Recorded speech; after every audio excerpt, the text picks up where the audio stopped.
열왕기하 2장 1절부터 14절까지 한 절씩 교독하겠습니다. 여호와께서 회오리 바람으로 엘리야를 하늘로 올리고자 하실 때에 엘리야가 엘리사와 더불어 길갈에서 나가더니 엘리야가 엘리사에게 이르되 청하건대 너는 여기 머물라 여호와께서 나를 베델로 보내시느니라 하니 엘리사가 이르되 여호와께서 살아계심과 당신의 영혼이 살아있음을 두고 맹세하노니 내가 당신을 떠나지 아니하겠나이다 하는지라. 이에 두 사람이 베델로 내려가니 베델에 있는 선지자의 제자들이 엘리사에게로 나와 그에게 이르되 여호와께서 오늘 당신의 선생을 당신의 머리 위로 데려가실 줄을 아시나이까 하니 이르되 나도 또한 아노니 너희는 잠잠하라 하니라. 엘리야가 너는 여기 머물라 여호와께서 나를 여리고로 보내시느니라. 엘리사가 이르되 여호와께서 살아계심과 당신의 영혼이 살아있음을 두고 맹세하노니 내가 당신을 떠나지 아니하겠나이다 하니라. 그들이 여리고에 이르매 여리고에 있는 선지자의 제자들이 엘리사에게 나와 이르되 여호와께서 오늘 당신의 선생을 당신의 머리 위로 데려가실 줄을 아시나이까 하니 엘리사가 이르되 나도 아노니 너희는 잠잠하라. 엘리야가 또 엘리사에게 이르되 청하건대 너는 여기 머물라 여호와께서 나를 요단으로 보내시느니라 하니 그가 이르되 여호와께서 살아계심과 당신의 영혼이 살아있음을 두고 맹세하노니 내가 당신을 떠나지 아니하겠나이다 하는지라. 이에 두 사람이 가니라. 선지자의 제자 50명이 가서 멀리 서서 바라보매 그 두 사람이 요단가에 서 있더니 엘리야가 겉옷을 가지고 말아 물을 치매 물이 이리저리 갈라지고 두 사람이 마른 땅 위로 건너더라. 건너매 엘리야가 엘리사에게 이르되 나를 내게서 데려감을 당하기 전에 내가 내게 어떻게 할지를 구하라. 엘리사가 이르되 당신의 성령이 하시는 역사에 갑절이나 내게 있게 하소서 하는지라. 이르되 그러나 나를 내게서 데려가시는 것을 내가 보면 그 일이 내게 이루어지려니와 그렇지 아니하면 이루어지지 아니하리라 하고 두 사람이 길을 가며 말하더니 불수레와 불말들이 두 사람을 갈라놓고 엘리야가 회오리 바람으로 하늘로 올라가더라. 엘리사가 보고 소리 지르되 내 아버지여 내 아버지여 이스라엘의 병거와 그 마병이여 하더니 다시 보이지 아니하는지라. 이에 엘리사가 자기의 옷을 잡아 돌로 찢고 엘리야의 몸에서 떨어진 겉옷을 주워가지고 돌아와 요단 언덕에 서서 엘리야의 몸에서 떨어진 그의 겉옷을 가지고 물을 치며 이르되 엘리야의 하나님 여호와는 어디 계시니까 하고 그도 물을 치매 물이 이리저리 갈라지고 엘리사가 건너니라. 아멘.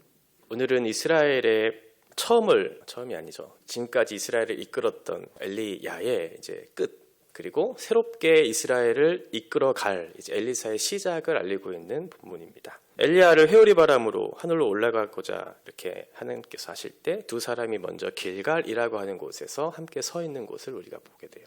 2절부터 6절까지는 이스라엘의 역사에 굉장히 중요한 그런 지역들을 이렇게 돌아보면서 이제 하나님께서 새로운 시대에 새로운 사람을 어떻게 준비하고 있는가를 연결시키는 그런 본문입니다. 특별한 그런 의미가 있었던 장소였죠. 길갈이나 베델, 여리고 또 마지막 요단강가에 있었던 그 과정들을 보면서 하나님께서 이스라엘을 어떻게 이끌어 가셨는가에 대한 역사를 다시 한번 확인하는. 엘리야는 그런데 계속해서 엘리사를 떼놓으려고 해요. 그러면서 그 네 곳에 이제 돌아다니면서 너는 여기에 머물러 있으라 라고 얘기하고 있고 엘리사는 그게 아닙니다. 나는 당신과 늘 함께 할 것입니다 라고 하면서 고집스럽게 그 장소를 계속해서 따라다니고 있는 두 사람의 모습이 이제 그려지고 있습니다. 영적인 기념비가 있었던 장소들. 먼저는 베델이라고 하는 것은 야곱이 이제 하나님께 복을 받고 처음 이스라엘의 어떤 시작을 알리는 그 시작점, 하나님의 집이라고 하는 뜻을 가지고 있는 그곳이죠. 그리고 나서 이 요단강가, 그러니까 이스라엘 백성들이 약속된 땅 가나안으로 입성하기 위한 처음 과정이 이제 요단강을 건너는 거죠. 구원의 시작을 알리는 그 중요한 장소였고요. 그리고 요단을 건너서 첫 번째 우리가 마주했던 그 길갈이라고 하는 곳에서 기념비를 세우죠. 그리고 이스라엘 백성들이 진을 치는 장소였어요. 이제 전쟁을 하기 위한 그 준비를 다 하고 나서 이제 첫 번째 전쟁을 했던, 그래서 성을 함락시켰던 그곳이 바로 여리고이죠. 그러니까 이스라엘 백성들에게 있어서 하나님께서 구원의 역사를 이루어가는 과정 속에 이제 처음을 알리는 그런 시작점들을 계속해서 반복해서 알려주면서 지금 엘리사가 새로운 시대에 새로운 역할을 해야 되는 그런 입장이잖아요. 이게 굉장히 중요한 의미가 있었다라고 하는 것이죠. 두 사람 모두에게 중요한 메시지를 전했던, 엘리사에게도 특별한 어떤 메시지를 주었지만 사실은 엘리야에게도 굉장히 중요한 메시지를 전달해주고 있어요. 엘리야는 이제 사역을 다 마치고 하늘로 올라가려고 하는 그런 시점. 그런데 엘리야의 그동안의 행적들을 보면 굉장히 외롭게 사역을 했다는 것을 우리가 발견할 수 있을 겁니다. 최전방에 섰던 엘리야의 그 사역. 그런데 굉장히 외로웠어요. 그 고군분투하는 모든 과정 속에서 마치 혼자 그 사역을 감당하고 있는 듯한 그런 어떤 심정들을 하나님 앞에 계속 토로하는 모습들을 우리가 살펴볼 수 있죠. 그래서 갈멜산 전투에서 그 영적인 큰 승리를 경험하고 나서 아합과 이세벨이라고 하는 그 강력한 대적들의 핍박을 받게 되고 그 결과 호렙산으로 도망하는 과정 중에 로뎀 나무에서 그런 고백을 하죠. 이제 나는 사역을 이제 그만하고 싶습니다. 영적인 기근과 그런 육체적인 어떤 기근들이 맞이하면서 나는 이 로뎀 나무에서 죽기를 바라는 그런 마음들이 있었던 엘리야. 그런 엘리야에게 하나님께서 마지막에 이런 위로를 주고 있다는 메시지가 들려지고 있는 것 같아요. 그 가는 곳곳마다 네 곳에 선지자의 제자들, 원문은 아들들이라고 표현하고 있는데 어떤 공동체의 이런 사람들을 지칭할 때 이 아들들이라고 하는 그런 표현들을 하게 되는데 그 선지자의 제자들이 계속해서 그곳에 있었다는 거예요. 그러니까 하나님께 기도했던 그곳이 이 땅에 기근이 있는데 영적인 기근이 있는데 마치 나 혼자 이 싸움을 싸우고 있는 듯한 그런 고백들을 할 때 하나님께서 엘리야에게 그렇지 않다. 이 땅에 바알에게 무릎 꿇지 않는 7,000명의 사람들이 있다는 것을 하나님께서 엘리야에게 이렇게 얘기해 주시면서 너 혼자 싸우고 있는 것이 아니라는 것을 이제 말씀해 주시죠. 그것들을 확인하는 작업들이었던 것 같아요. 곳곳에 갔는데 선지자들이 계속해서 있는 거죠. 그 무릎 꿇지 않았던 그 7,000명의 선지자들이 하나의 공동체를 곳곳마다 이루고 있었던 거예요. 그래서 그 사람들을 보면서 엘리야에게는 굉장한 회복의 메시지를 받았을 거예요. 아, 그렇구나. 내가 홀로 최전방에서 싸우고 있었던 것 같은데 그렇지 않고 보이지 않는 곳곳에 하나님의 사람들이 하나님의 일을 하고 있었구나. 하나님께서 여전히 쉬지 않고 일하고 있었구나라는 것을 경험했을 것이고 뒤를 이어서 사역을 한 엘리사의 입장에서는 어땠을까요? 그 큰 어떤 영적인 거장과 같은 스승과 같은 그 엘리야가 이제 하늘로 올라가서 그 맡겨진 큰 사역을 감당해야 되잖아요. 그러면 모세의 뒤를 이어서 그 사역을 감당하고자 했던 여호수아처럼 두렵고 떨리는 마음이 있었을 때 강하고 담대하라고 그렇게 하나님께서 말씀하셨던 것처럼 엘리사에게는 홀로 사역하지 않는 그러니까 나에게도 이런 믿음의 동역자들이 있다는 사실을 눈으로 확인하는 그런 과정들이었을 것이라는 거죠. 엘리사에게 있어서는 굉장히 중요한 엘리야에게 있어서도 굉장히 중요한 이 이스라엘 역사에 그 영적인 어떤 기념비가 있었던 장소들을 탐방한다는 것은 굉장히 큰 의미가 있었던 것이죠. 오늘날 우리들에게도 중요한 의미를 담고 있다고 생각이 됩니다. 영적인 어떤 기근의 현장을 살고 있는 우리들, 주변 이웃들이, 주변 사람들이 예수와 함께 그런 사는 사람들이 없는 것 같은 그런 현실들을 살아갈 때 우리에게는 영적인 외로움이 찾아올 때 있죠. 하나님, 나는 믿음으로 살고 싶은데 내 주변의 사람들이 그 일들을 도와주지 않습니다. 오히려 나를 핍박하고 대적하는 일들, 이 믿음의 요소들을 방해하는 일들이 너무나 많습니다. 라고 하는 그런 생각들이 우리 가운데 찾아올 때 하나님께서 우리에게 그런 위로를 주시는 거죠. 그렇지 않다. 바알에게 무릎 꿇지 않는 그 7,000명의 사람과 같이 네가 생각했을 때는 영적인 기근이 있고 우리 한국교회가 많이 힘들어가고 있는 것 같지만 그렇지 않고 보이지 않는 곳에서 무릎을 꿇고 간절히 기도하는 사람들이 있고 그 기도를 통해서 지금도 내가 이 일들을 감당하고 있다라는 것들을 하나님께서 우리에게 보여주고 있는 것 같아요. 이런 선지자의 제자들 이 땅에 곳곳에 있겠죠. 그 사람들의 기도와 그 사람들의 신앙이 하나님 앞에 상달되어졌을 때 이 땅의 기근이 그칠 것이고 영적인 생수들이 날마다 샘솟는 역사가 있을 것이다. 엘리사에게 그런 위로의 메시지를 주고 있는 것 같아요. 우리들에게도 동일하게 하나님께서 메시지를 주고 있다는 생각이 듭니다. 이 선지자의 제자들은 지금 엘리야의 직접적인 어떤 가르침을 받은 그런 제자들 같지는 않아요. 그런데 어쨌든 그 이스라엘에게 있어서 엘리야라고 하는 그 존재는 굉장히 큰 의미를 담고 있었죠. 그 사람이 이제 떠나간대요. 그런 소식을 들어요. 당신의 선생을 당신의 머리 위로 데려가실 줄 아는가? 이 얘기들을 3번에 걸쳐서 계속 반복하고 있죠. 그때 엘리사가 대답해요. 나도 안다. 그러면서 너희는 잠잠하라 이렇게 얘기해요.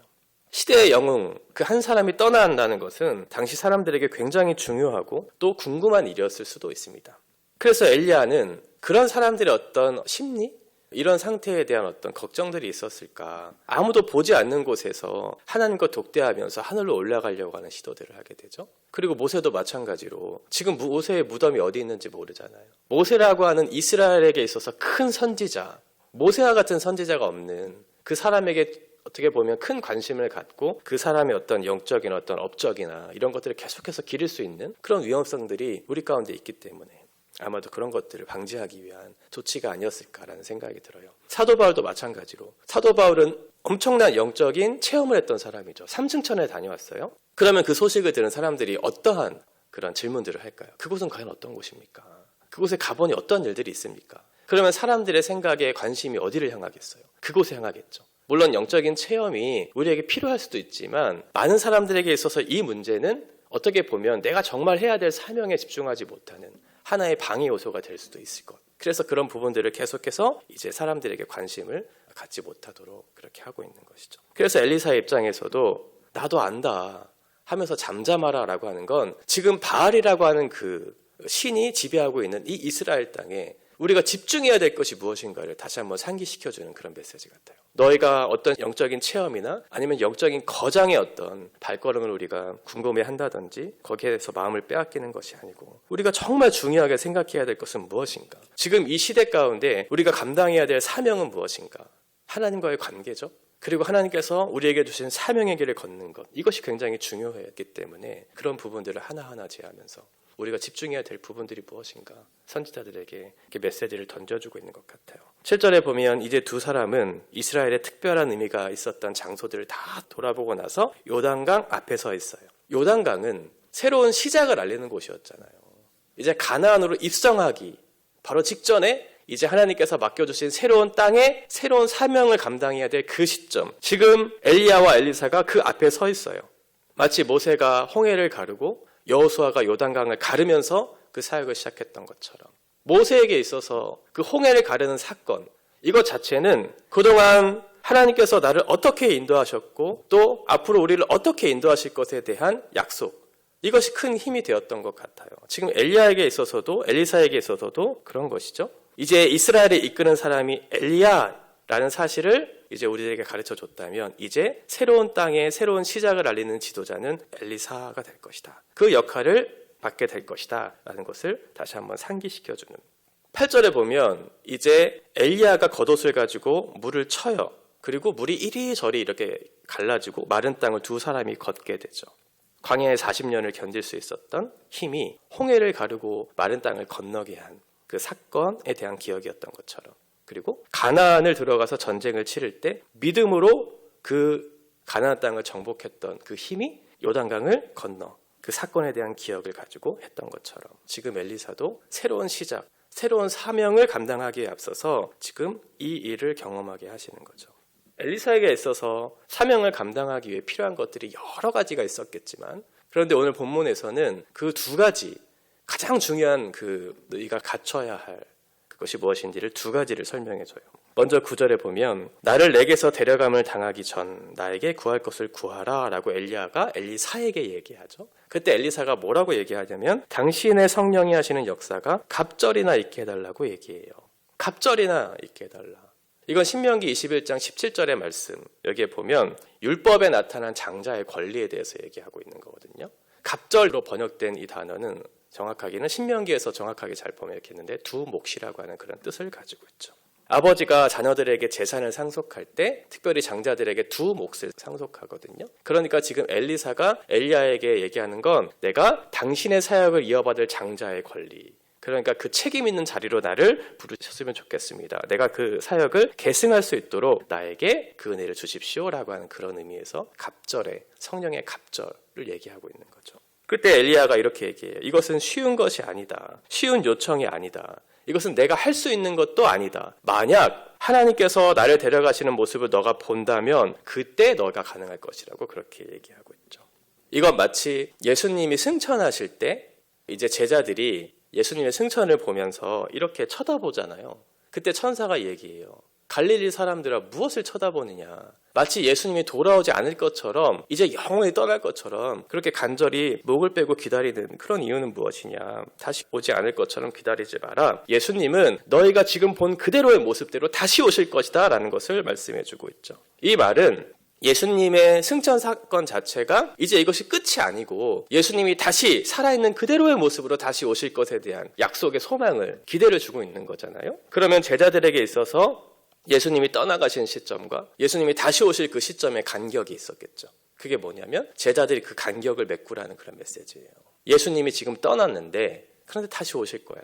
그런데 예수님께서 떠난 그 시점에 다시 오실 그 시점에 그 간격을 누가 메꿔야 하는가? 너희들이 메꿔야 한다는 거예요. 마찬가지로 엘리야가 살아있는 채로 올라간 것은 다시 올 것에 대한 기대가 있다는 것이죠. 엘리사의 입장에서는 엘리야의 승천을 보면서 다시 오실 것에 대한 기대를 가지면서 이제 엘리야의 그 사역을 계승할 그런 사람으로 내가 이 자리에 서 있다는 사실을 확인했겠죠. 그러면서 지금 엘리사가 내가 이 사역을 감당함에 있어서 가장 중요한 것이 무엇이었을까 생각해 봤을 때 바로 이것이었다는 거예요. 성령의 역할이라고 하는 거예요. 어떤 능력이 필요한가라고 했을 때 나에게는 성령의 능력이 필요하다는 것을 깨달았던 거죠. 그래서 11절에 보면 그 말을 하는 동안에 어떠한 일이 일어나냐면 불수레와 불말이 이제 엘리야와 엘리사의 사이를 가르게 되고 그리고 그때 엘리야가 회오리 바람으로 하늘 위로 쭉 올라가는 일들이 일어나요. 이 불과 바람, 이 두 가지가 의미하는 것이 뭘까요? 성령이죠, 성령. 불의 혀같이 사도행전에 보면 성령의 역사가 일어날 때 불의 혀같이 큰 바람 소리같이 성령이 임하셨다 이렇게 얘기하거든요. 그러니까 지금 엘리사의 입장에 있어서는 엘리야가 네가 구할 것이 무엇이냐라고 했을 때 능력의 갑절을 구했을 때 그거 성령의 능력을 구한 것이고 거기에 대한 응답으로 하나님께서 성령을 부어주신 것이죠. 성령이 우리와 함께 하실 때 이제 맡겨진 사명을 잘 감당할 수 있어요. 우리가 구할 것도 성령이죠. 성령이 우리 가운데 임하면 반드시 열매를 맺게 되는데 갈라디아서에 보면 5장에 보면 성령의 9가지 열매가 맺혀진다고 그렇게 얘기하죠. 그런데 그 성령의 열매에 대해서 이 같은 법을 금지할 법이 없다고요. 이 말은 성령의 열매는 반드시 맺힌다는 거예요. 그러니까 성령이 함께 하시는 사람은 그 사역의 열매를 맺게 된다는 거예요. 바울을 섬기는 이 땅에 많은 사람들이 있지만 엘리사 너와 함께 하시는 그 성령의 역사가 함께 하신다면 그 사역을 막을 수 없다는 거죠. 하나님께서 맡겨주신 그 사명 끝까지 감당할 것이고 그 사역의 열매가 있을 것이라고 우리에게 말씀해주고 있는 거죠. 그래서 엘리사에게 필요한 첫 번째는 성령의 역사가 충만히 이게 필요했던 거예요. 그리고 두 번째는 뭐냐면 성령의 역사를 이제 이끌어가는 방법과 그 적용들이 어떻게 이루어지는가. 마지막으로 다시 요단강을 건너게 하실 때 이제 하나님께서 어떻게 너와 함께 하실 것에 대한 약속의 말씀을 주세요. 성령이 임했으면 어때요? 거기에 대한 능력이 나타나야 되겠죠. 13절과 14절에 보면 엘리야의 몸에서 떨어진 겉옷을 주워가지고 돌아와 요단 언덕에 서서 엘리야의 몸에서 떨어진 그의 겉옷을 가지고 물을 치며 이르되 엘리야의 하나님 여호와는 어디 계시나이까 하고 그도 물을 치매 물이 이리저리 갈라지고 엘리사가 건너니라.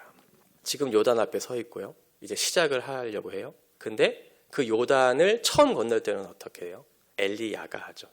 엘리야의 겉옷을 가지고 그 요단의 강을 흩으시고 마른 땅을 건너게 하세요. 그리고 나서 돌아올 때는 어떻게 해요? 엘리사가 하죠. 엘리사가 물을 치고 그 땅을 갈라서 마른 땅을 건너게 하시는 이게 굉장한 의미가 있다고 봐요. 이제 하나님께서 엘리사에게 새로운 사명을 맡겨주셨어요. 그때 하나님께서 엘리사에게 주시는 것은 성령의 능력으로 함께 하시겠다는 것이고 그 성령의 능력을 함께 하시겠다는 약속의 증표로 내가 직접 물을 쳐서 그 요단강을 가르게 하시고 마른 땅을 직접 건너게 하시죠. 엘리야와 함께 걸었던 그 요단강 그리고 홀로 돌아오는 그 요단강을 통해서 엘리사가 어떠한 생각을 했을까요? 이제 엘리야를 보내고 나서 홀로 그 요단강 마른 땅을 건널 때 무슨 생각을 했을까요? 이제 나에게 귀한 사명이 맡겨졌구나. 이제 내가 이 사명을 감당해야 되겠구나 라는 그런 생각을 하면서 그 요단강을 건넜겠죠. 그리고 하나님께서 성령으로 나와 함께 하시고 능력으로 함께 하신다는 그 사실을 확인하면서 그 길을 걸었겠죠. 묵상했을 거예요. 아, 그렇구나. 하나님께서 나에게 성령으로 함께 하시고 그 능력의 손으로 함께 하신다는 사실을 나에게 경험하게 하셨구나. 그러면 내가 두려워하거나 낙심하지 않고 하나님께서 주시는 성령의 능력으로 이 일들을 잘 감당해야 되겠구나 라는 생각을 하면서 걸어왔겠죠. 우리에게도 이 길을 건너는 과정 속에 그런 묵상하는 그런 시간들이 필요하겠다는 생각을 했습니다. 하나님께서 우리와 함께 하시고 우리에게 성령을 부어주셨죠. 그리고 우리에게도 영적인 어떤 기념비가 있는 그 길을 걷게 하셨어요. 그게 크고 작던지 하나님께서 우리에게 그런 능력들을 경험하게 하시는 일들이 있었죠. 그때 우리도 요단 강가를 그 길을 걸으면서 나의 인생 가운데 함께 하시는 하나님이 이러하신 분이구나 라는 것을 묵상하면서 지금 그 길을 걷고 있는 우리들의 입장에서 보면 우리는 어떠한 묵상들을 해야 할까? 우리도 이 요단을 건너는 과정 속에 하나님께서 함께하고 계시는구나. 그리고 앞으로도 나와 함께 하시겠구나라는 생각을 갖고 이 우리에게 맡겨주신 그 사명의 길을 걸어야 되겠다는 그런 생각을 하게 됐어요. 이러한 은혜의 반복들이 우리의 삶을 지탱하게 하는 것이죠. 이 말씀을 통해서 우리가 기억해야 될 것은 두 가지라고 생각이 됩니다. 첫 번째는 이 네 장소를 통해서 길갈과 베델과 여리고와 길갈이라고 하는 그곳에서의 하나님과의 기억, 그리고 그뿐만 아니라 그 곳곳에 누가 있었냐면 하나님의 사람들이 있었어요. 홀로 싸우는 것 같은 그 길 속에 그곳에 선지자 공동체가 있었고 보이지 않는 그 손길, 돕는 사람들이 있어서 그 엘리야의 사명을 잘 감당할 수 있었던 것처럼 우리들에게도 동일하죠. 하나님께서 우리에게 인생의 영적인 기념비들을 겪게 하실 뿐만 아니라 돕는 사람들을 통해서 지금껏 걸어오게 하셨고 앞으로도 그 길을 걷게 하실 것에 대한 약속을 우리에게 주고 있다는 사실, 이것을 기억한다면 우리에게 주어진 인생들을 넉넉히 잘 이겨갈 수 있겠죠. 두 번째는 성령께서 우리와 함께 하시고 있다는 사실, 그리고 성령께서 함께 하실 뿐만 아니라 능력으로 그 요단을 건너게 하시고 있다는 사실, 이것을 기억하는 것이죠. 나와 함께 하시는 성령, 그리고 우리를 돕는 많은 사람들, 그 가운데 경험되는 그런 영적인 경험들이 쌓이고 쌓여서 우리에게 그 일을 감당하게 할 능력과 근력을 허락해 주셔서 맡겨주신 사명들을 끝까지 잘 건너가게 하시는 거죠. 오늘 본문을 통해서 우리들에게 주시는 은혜가 무엇이었는지 다시 한번 회고하는 시간들이 있었으면 좋겠고, 그동안 나와 함께했던 믿음의 동역자들을 다시 한번 묵상하는 시간들이 되었으면 좋겠어요. 그리고 나도 누군가의 귀한 믿음의 동역자가 되어서 함께 이 길을 걷고 있다는 사실로 인해서 함께 위로하고 격려하고 다시 한번 힘을 얻고 맡겨주신 사명을 끝까지 잘 감당하기를, 성령의 능력으로 충만해서 우리에게 주신 그 맡겨진 사명들을 끝까지 감당하기를 그렇게 기도하는 하루가 되셨으면 좋겠습니다. 기도하겠습니다. 존귀하신 하나님 아버지, 우리가 걸어온 삶의 흔적들을 돌아보면 하나님이 우리를 도우시고 또 인도하시는 그 은혜의 역사가 있었음을 확인할 수 있습니다. 그 과정 중에 믿음의 동역자들, 세상에 무릎 꿇지 않는 귀한 믿음의 사람들을 통해 위로하시고 또 격려하시고 함께 걸어가게 하셨습니다. 우리에게 주신 이 귀한 은혜들 우리의 마음속에 잘 간직하고 우리의 복된 기억으로 남아 우리가 힘들고 어려울 때 믿음의 싸움을 싸우는 근력으로 우리를 사용시켜 주셔서 우리가 낭망하지 않고 끝까지 믿음으로 이 길 걸어갈 수 있도록 인도하여 주옵소서. 뿐만 아니라 이 땅에서의 순례의 길을 걷는 동안 성령께서 우리와 함께 하시고 그 믿음의 길을 잘 살 수 있도록 인도하셔서 이 광야 같은 곳에, 이 영적 전쟁이 끊이지 않는 이곳에 하나님께서 구원하신 백성으로, 구별된 백성으로 어둠의 빛을 비추이는 진리의 길을 따르는 제자의 삶 끝까지 믿음으로 살 수 있도록 우리와 함께하여 주옵소서. 예수 그리스도의 이름으로 기도하옵나이다.